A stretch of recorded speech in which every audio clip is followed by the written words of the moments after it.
Hello, my name is Alexio, and today we're going to be talking about Stacy. Stacy is a 6-member girl group formed under High Up Entertainment, and they debuted on November 12th of 2020 with their first single, So Bad, along with their first single album, Star to a Young Culture. Stacy consists of the members Sumin, Xian, Jae, Seun, Isa, and Yoon.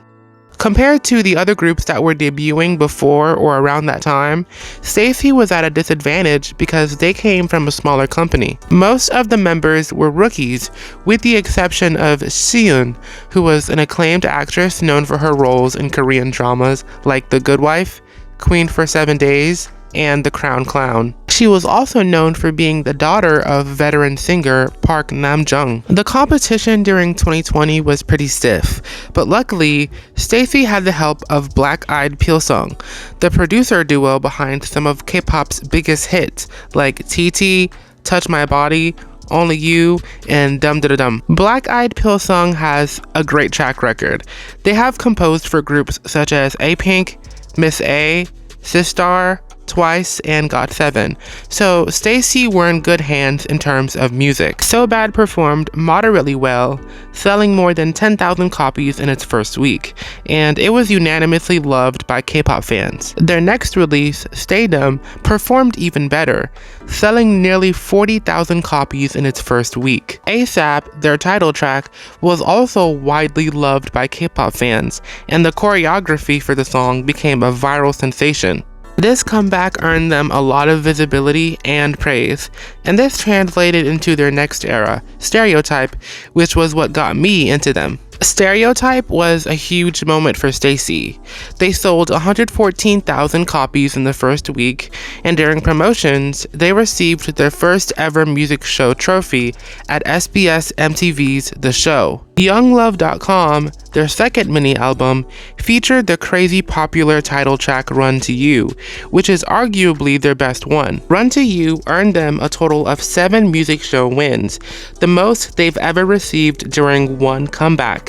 And the album debuted at number 1 on the Gaon album chart, and Run to You, the single, peaked at number 4 on the Gaon digital chart. Things were going smoothly for Stacy. They were releasing hit after hit, and every title track they released was well liked by the majority of listeners. That was until their next release, We Need Love, which was their third single album. The title track, Beautiful Monster, had a lot of hype prior to its release. The members themselves said that this title felt totally different from their previous releases, and that it was unlike anything they've ever done. Stacy had a lot of high expectations for this song. They expected the song to smash, but unfortunately when it was released, the reaction to the song was very mixed. Some people loved it and some people hated it. Personally, I didn't hate the song, but I did think that it was their weakest title track, and actually a lot of people felt that way.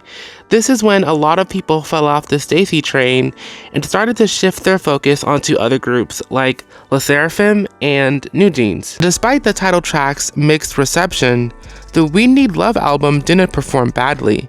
It actually sold more than their last album, and it had some decent first week sales. Many people like to credit Beautiful Monster as being the start of Stacy's downfall, and they would be half right. Stacy's popularity was beginning to wane at this point, yes, but their albums were still selling really well. It wasn't until their third mini-album, Teen Fresh, that we see a noticeable dip in their album sales. With every release up until Bubble, Stacy was slowly gaining more and more album sales, and they actually saw their highest album sales yet with the release of their fourth single album, Teddy Bear, which sold almost 350,000 copies in its first week. But after Teddy Bear, everything they released sold less than what they previously sold. As of today, their sales haven't fallen to an egregious amount, but it is considerably less than what they sold at their peak. Modern day Stacy is still alive and kicking. They recently released a lovely single called GPT a few months back, but it didn't receive that much attention, and I saw almost nobody talking about it. Their first full album, Metamorphic, which I made a video about, was also pretty good, even though I didn't like the title track. This year, they're preparing to release a new album in March and preparing to go on tour in Seoul in April. Overall, I think the decline of Stacy's popularity and status within the K-pop industry can be boiled down to a few factors. One, they had one mildly unpopular comeback and they were thrown to the wayside for other groups. Two, they don't release as frequently as other groups with 2 to 3 comebacks a year, so they kind of got overshadowed in that aspect. And three, their newer music doesn't resonate with the general public anymore. Personally, aside from a few tracks, I would say that Stacy has a nearly perfect discography.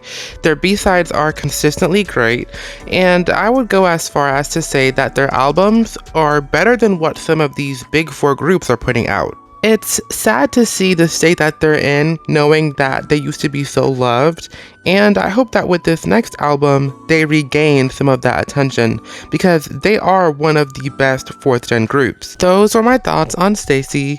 Let me know your thoughts in the comments down below. Make sure you like the video, subscribe, and thanks for watching. Bye!